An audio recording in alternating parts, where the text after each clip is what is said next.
Hi guys, how AUSSIE became OC's best Fortnite player. Let's watch it from Resub. Let's go. In Fortnite, it has historically been awful. No OCE player has ever won an international LAN or even won a game at an international LAN. Yo! Until a lowly fisherman and professional sub-thanker Hey, Resub, thanks for the sub, dude. hit the big stage. The 2025 ANTICS Pro-Am was hosted in the Reload game mode where 20 teams consisting of one pro and one content creator battled it out for their share of $500,000. Not playing next session, The first cuz. step to winning was simple. Play with Peterbot. Hope you guys enjoyed this video. Now there are some accusations that potentially OCE has been carried by Peterbot to this LAN win. He himself said it was all Peterbot. However, I'm here to say why that myth is both false and true. OCE and Peterbot land at Slurpy Swamp. Now there are OCE played really good. 4 teams surrounding them in total.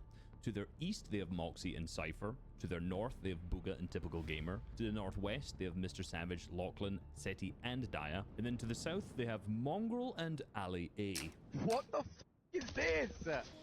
Now, being uncontested at Slurpy Swamps means that they have access to an insane amount of loot, but Reload's respawn mechanic is really what their core strategy depends on, unsurprisingly. In the first game, as soon as Pete has a usable loadout, he has some materials, a mammoth pistol, a thunder pump, slurp juice, and then 2 different types of mobility. Pete sees a team fighting near him because he can hear the rift scoff, which means either teams are weak around him or a player has just flown in with an AR and 100 HP, and this is a free elimination. So he immediately uses as much of that double mobility item that he has to get over to this fight as fast as possible. Here he hits 2. Seti was looking rough at this game. They had a crazy comeback. Pulls them again and wipes him out.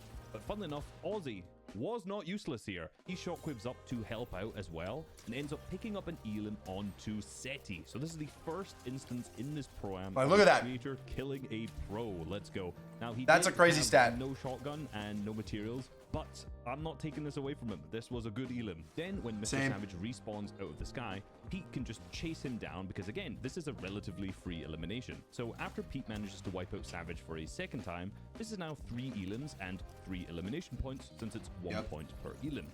Now, if you look at the point format for this game mode, you'll realize this is the same as getting a top 8, which is pretty much like the last 2 or 3 minutes of the game. These 3 Elims were incredibly valuable, and all they needed to do was wait until a player respawned out of the sky and tried to farm them over again. A theme we will probably see a lot of throughout this video. This is stupid! Bro, we can find like 20 of these. Now, of course, their drop spot of choice was Slurpy Swamp, and the strength of this cannot be understated. Mongrel and Ali, the hardest W keying team in the lobby, end up pushing in to grab a bunch of mats and extra loot. But since Pete has come back from third party in that fight, they get into a bit of a scrap. In almost the most heroic moment of the entire tournament, Ali A is a single bullet away from knocking Peterbot, which I would have loved to have seen the crowd's reaction to if he did. And honestly, he probably only didn't elim him here because of Bloom. Wait, he whipped like 3 bullets minimum. Great AR, and if you watch it in slow motion, I'll be honest, Ali A probably should have got this elim. But because Peterbot is so weak and he's been fighting the other teams, he has almost no materials. So OCE does a great job of creating a bunch of space backwards, which allows Peterbot to heal. Now, the beauty of Slurpy is the fact that there's just so many heals here. There are 4 slurp trucks and 176 slurp barrels total. That's a lot. So including the large slurp containers, this is 2,380 HP that each of these players can heal from barrels. Where did brother get that stat? Horizon? And the fact that both players can use these together. So since Pete almost died to Ali and Mongrel, he can then just use these to heal up and it's absolutely no problem. And these heals will become much more relevant in later games as well. Now, OCE's main role in this duo is to not milk and to put Peterbot into positions where he can succeed the most. Peterbot is the greatest player probably of all time, let's be real. They did him dirty with that angle. To his strengths. So notice here how it's really early into the game and they've just made a rotate into zone and he splits him mats early. He is essentially loot llamaing Peterbot at this point, acknowledging that if OCE milks and ends up dying early with a ton of mats, well, that means less for Peterbot. True. All points throughout these 6 games. That's what a lot of teams did, though. For the pro. Again, which allows Peterbot to get a bunch of solo. A lot of teams did that, though. Tournament. And his comms here are also very, very good. He's aware that he does not want to end up taking too much damage. I'm just not going to peek. I just don't want to milk our meds. I've only got this, I'm not going to peek because I don't want to milk our meds. So many different players in this scenario would just take damage back, and then yes, you have to. Ozzy's so smart. Chug jug. What, the Slander on Somerset? Get much out of it. They've already got 3 elims early, so what do they need this for? He then gets an elim on a player flying out of the sky, and now he has 2 elims, and Pete has 2 elims as well. So yeah, he does ego check him a little bit. Dude, 2-2, man. Come on, kill checked by me. Come on, man. You gotta be at least triple my kills. Now, I will be honest, he does absolutely milk this first game. He does that to get the vibes up of Peter. You gotta respect it. He runs for it. He doesn't protect himself whatsoever. He then gets up to a safe layer. Gotta respect it. All he needs to do is edit a couple cones down to get back Seven, I into got the you. box, but he's lost. But he ends up going down. Pete then frags out on low ground, gets completely capped mats from 2 bodies to the backside, and then, unfortunately, can't get out of a box. Now, if I ever say I am the Scottish Peterbot, this is what I'm referring to. So in this first game, they got no placement points because they didn't get into a top 10 despite playing out the entire end game. Fair did sell there a little bit. 6 elim points. Now, Aussie is what we like to call a glass cannon build. Now, the definition for that is high damage output but low defense / survivability. Ooh, and I think that's a perfect the way to glass describe cannon, it. I like Shout out to that. my boy Realms, who ended up saying this in my chat, which I've just. Well, I gotta use that more. But it's perfect. Sure, Aussie did die early in this game, but he got 2 elims, and there was only 3 other creators out of the 20 in the entire lobby who actually outfragged him, and there were 8 other creators who ended up dying before him. So in terms of his input, he was actually one of the highest input creators from this entire first match, despite the fact that they didn't actually get any placement points at all. But coming into That was a game rough first 2, game, they I had can't a lie. really interesting strategy that again revolves around Reload's strange respawning mechanics. So Aussie Antics lands at Slurpy Swamp, but This was crazy. lands at Dirty Docks. You see, the previous game's winners was Zemi and Cooper. I talked to Ozzy about this. I didn't know this happened. So Pete ended up landing on them to try and fight them. Now, if he's successful, he's able to get an elim or 2 off of them and maybe scuff up their looting path. And because there's so many other teams there, you might get them stuck in a respawn loop where they're dying out the sky over and over, and then potentially just ruins the rest of their game, meaning they're not going to get as many points. But on the flip side, if Pete dies, then he's just going to respawn at Slurpy Swamp with nobody around him because they are uncontested here, meaning then he can just do his usual looting path. So it's a pretty zero-risk play. But unfortunately, Aussie Antics lands on the top chest and dies to Booga, which means rather That's than why he had to respawn on Peter, by the way.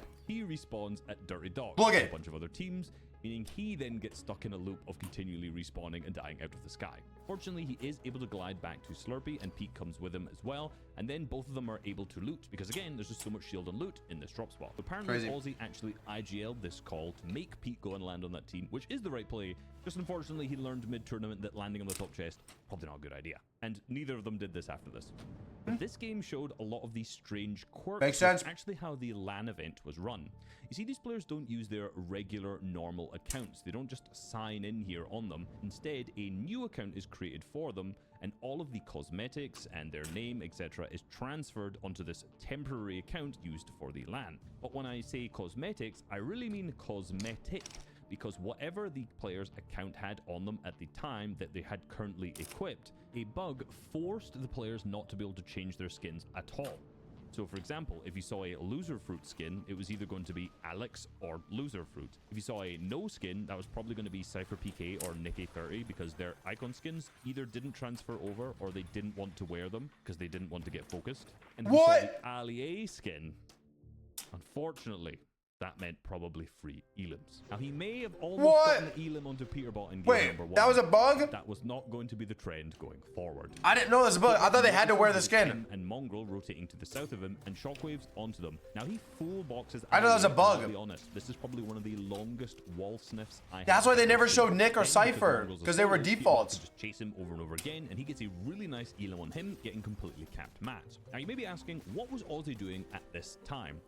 Well, this is where the anchor strategy comes in. In these early fights, Aussie is just reharvesting materials, getting a bunch of extra loot and whatnot, and if Peterbot dies when he's W-keying one of these teams, he's just going to safely respawn in Slurpy, where you can just instantly get stacked again. Now, it may seem like Aussie doing nothing, but getting a ton of mats, getting a ton of loot, not dying, and giving Peterbot a safe space to respawn to farm a bunch of early elims was a core part of their strategy.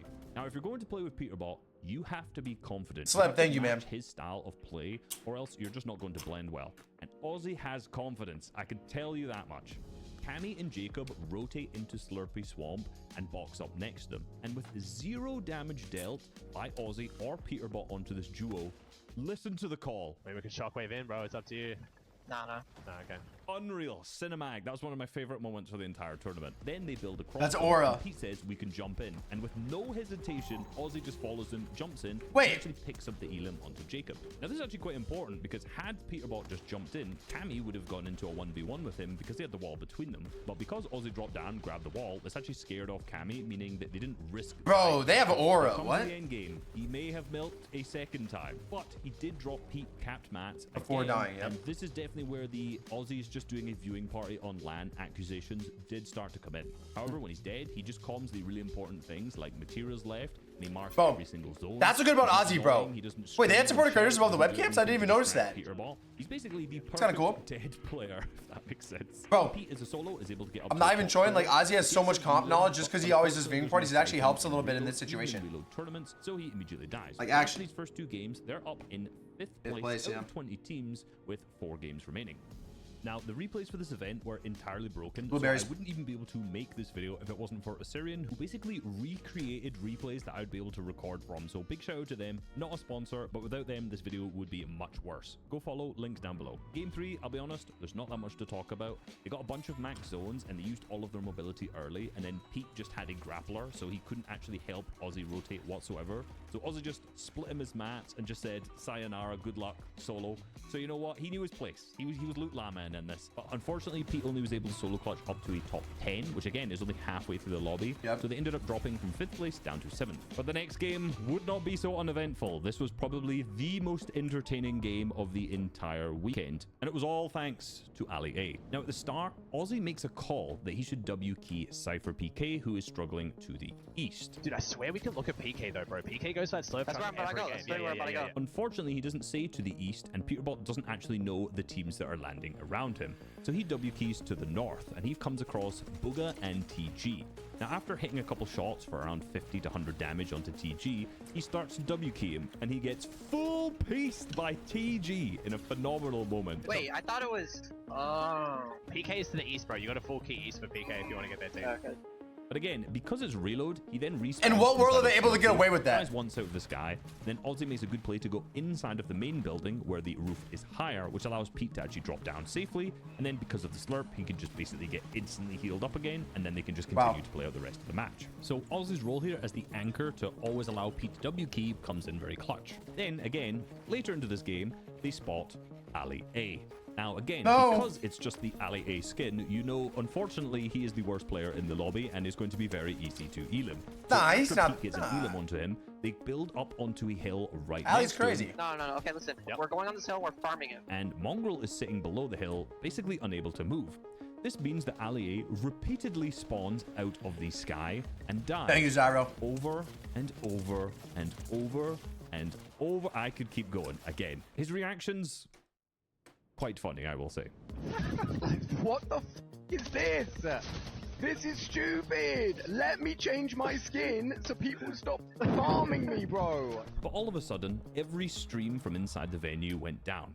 The main broadcast went down, the players' individual streams paused, all of the co-streamers went down, and basically the only person live inside was Bucky from his phone. Now, there were many theories That was on what crazy. was going on in the middle of this match. The main one being that the IP address for the building was leaked, and then Ali A DDoSed it to shut it down so that he could stop dying over and over again. This is the game we needed, I bro. saw This is that the game we comment on the needed. tweet. Ali A, I'm so I actually thought that was sorry, funny. man. Unfortunately, it was just a regular power cut to the entire campus area, which basically just stopped the match. This meant that the 6 elims that Pete and Ozzy had already gone at this point were completely null and void. Remember, 6 elims is a massive swing in the overall leaderboard, given it's 10 points for a win. So with the game cancelled, it has to be restarted, but the real game number 4 did have a bit of a similar trend to what we just saw. If not better. Mongrel tried to do the same split off spawn strategy that Pete and Ozzy did in game number 2, this time trying to land on the Frenchies up to the north. Unfortunately, he got no elims and died. So that means when he respawned on Ali A to the south, Pete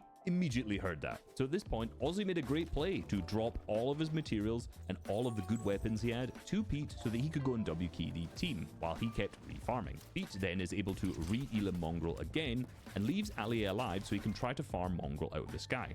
However, Mongrel flies into Slurpee where Aussie is, and Aussie, again, makes the big confidence play. This was He fire. W-keys him, chases him into the bottom of a building, shockwaves in, and manages to elim Mongrel. So now he's got 2 That was elims pretty to crazy, his I'm not name. gonna lie. Then after respawning, Pete Mongrel classics Mongrel, which is a little bit insulting, I'll be honest. So this game, not only is Aussie doing a great job of allowing Peterbot to continually respawn in Slurpee and be safe, he's also just W-keying pros confidently and shockwaving in their box. Mongrel had the With a HP couple advantage early too. elims, they decide to stay in Slurpee's But home hit and attack. get as stacked on their materials as they possibly can. Now, throughout this tournament, Aussie's RNG hasn't been really that great when it comes to weapons. He always does grey and green, and he was complaining a lot about it through all of the matches, until this. I got a great. Oh no, it's not even a frigate, dude. I got the pulse rifle. Wait, the pulse rifle?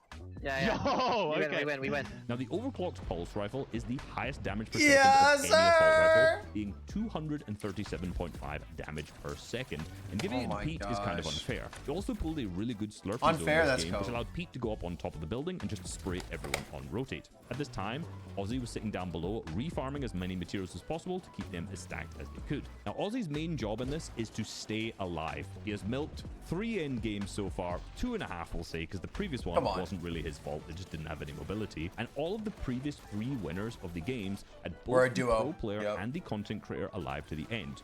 Essentially, if you manage to keep both players alive right into the end of the game, your chances of winning skyrocket.